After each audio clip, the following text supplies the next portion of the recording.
Mingulay Expedition Part 2. The island chain on the southern end of the Outer Hebrides offers some super sea kayaking and is a mini expedition that would be high on any serious sea kayaker's list. We had just successfully completed part 1 of our trip, heading out from East Vatersay onto Mingulay and Barra Head. We were now safely back on West Sandray, a relatively short distance from our start point. See part 1 video for this first part of the trip. The plan for the next few days was to head up the west side of Vatersay and Barra. This area is very isolated, with stunning scenery, cliffs, sea caves, and we hoped some great camp spots. Day 5. We still had no idea what the weather was going to offer us.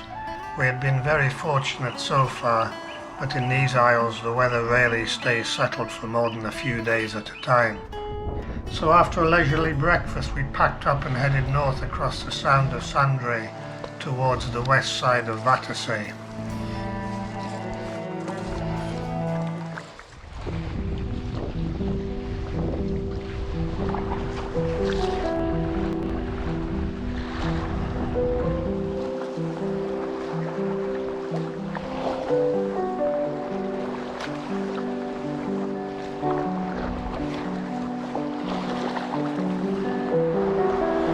On the west side of Vatersay we stayed close in, enjoying the rugged coast and the rocky outcrops.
Superb basalt dike and cave.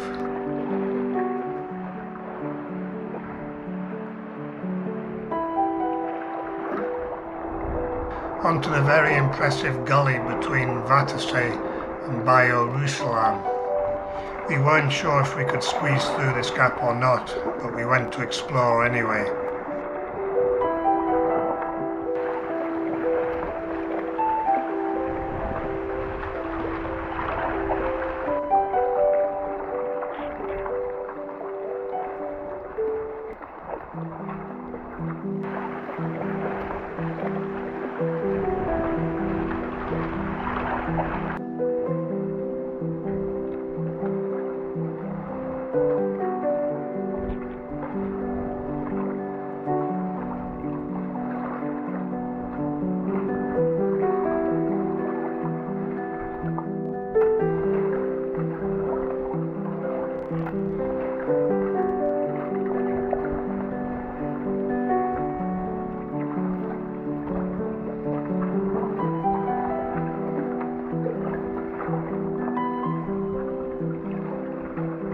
Just enough room with a few inches to spare.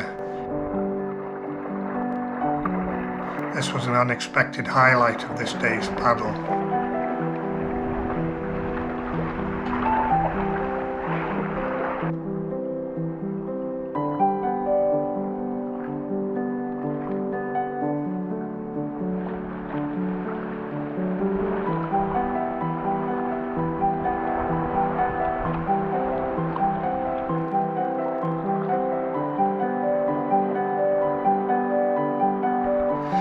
another super basalt dike.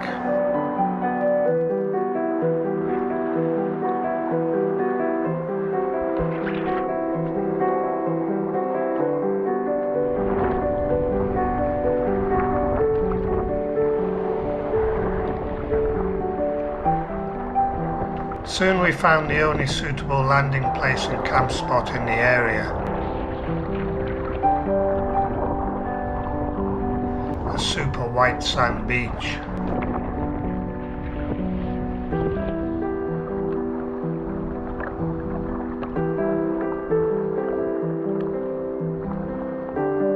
After exploring, we settled on a little gully on the south side where we landed and set up camp.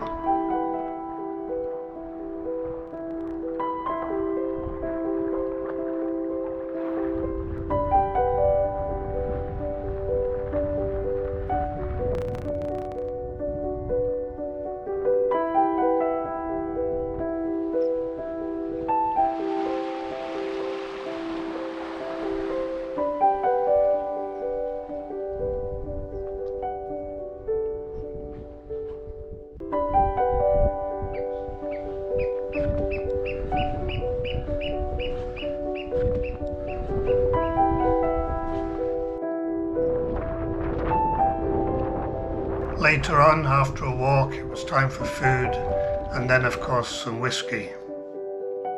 Hey. Bob's got none in his glass. Mine's empty.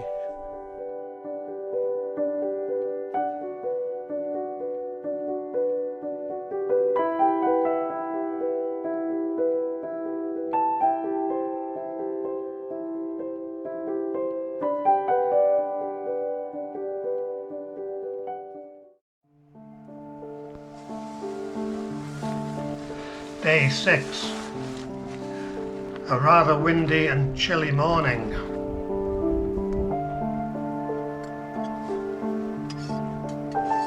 Today we plan to head up the west side of Barra to where the OS map showed cliffs, caves and the natural arch, and then we would retrace our steps back and camp on the southeast side of Vatersay.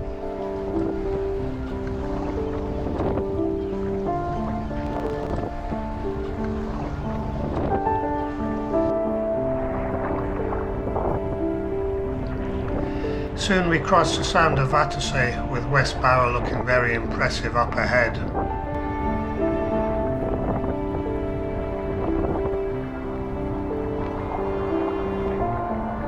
And indeed impressive from close up as well.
The natural arch we were looking for wasn't very impressive, but there was a very interesting head-shaped rock.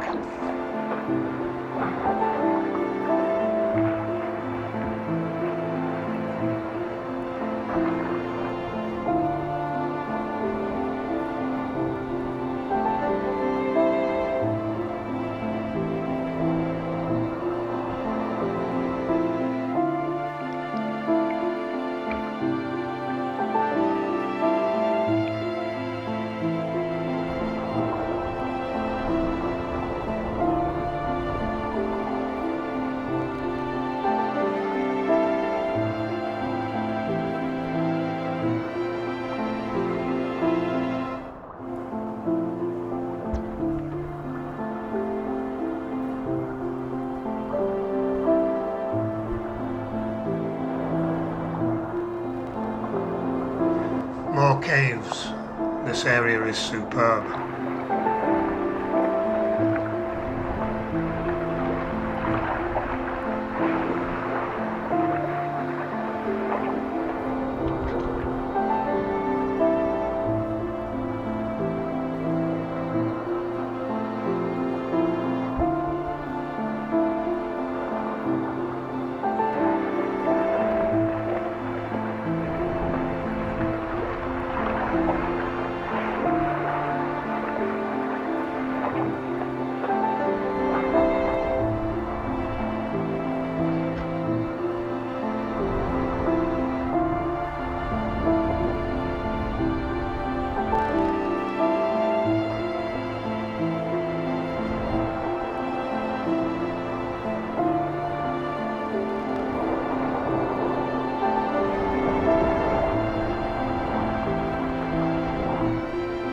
At Dwalin Point, we decided it was time to turn around and retrace our steps.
Heading up a gully, Mike and myself nearly got caught out by a rogue wave.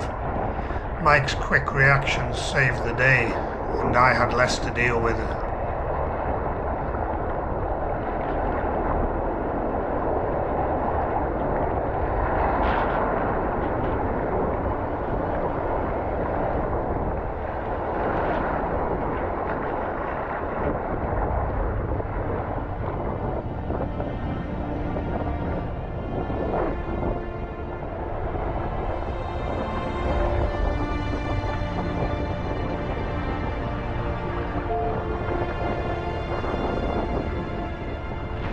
Nearly back in the Sound of Sandray, wind and sea conditions picked up a bit.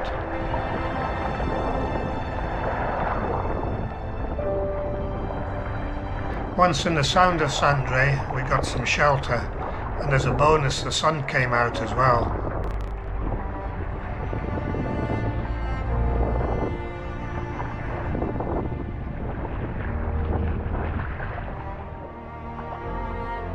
Our planned camp spot, it looks very nice.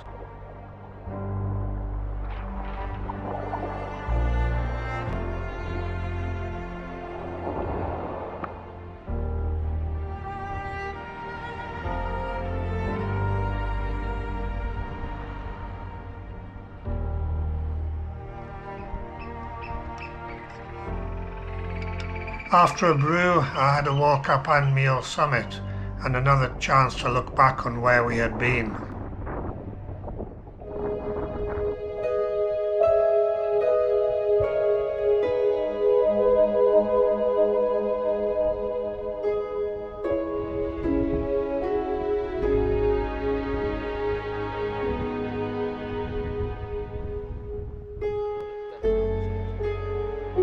That's pink gin. Later on, more whiskey, and the evening light was fantastic. What a super last night for our trip.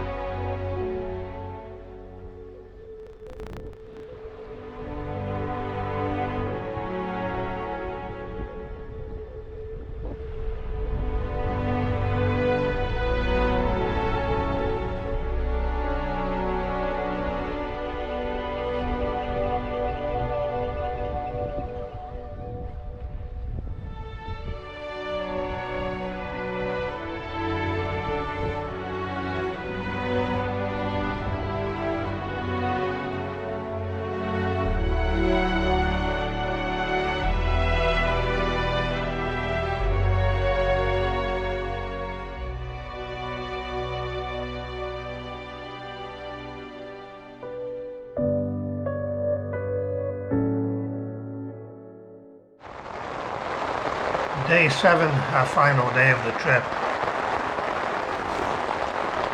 We woke to heavy rain, so it was breakfast in the tent.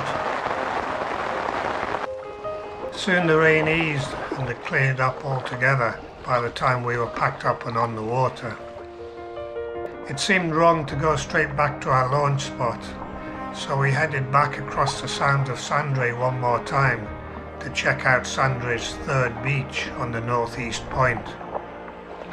And what a super morning it was for a relaxed paddle.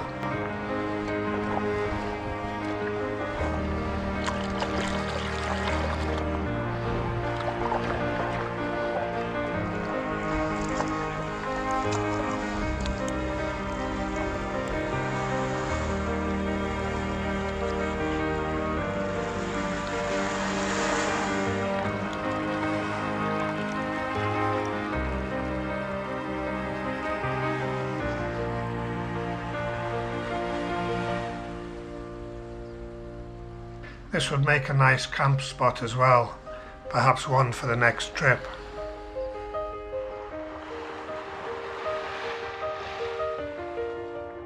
Then we were back on the water for a final short hop back across the Sound of Sandray again, over to Vatersay, round the east side and then back to our launch spot.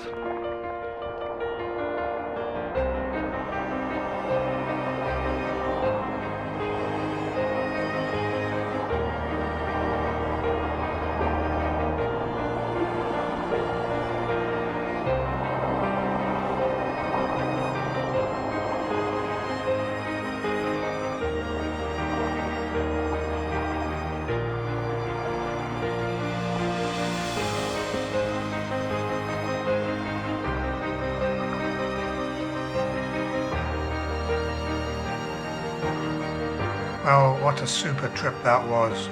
All expectations were fully met, and even the weather had been kind to us. What more could we ask for? We even had a welcoming committee on the beach to greet us when we got back.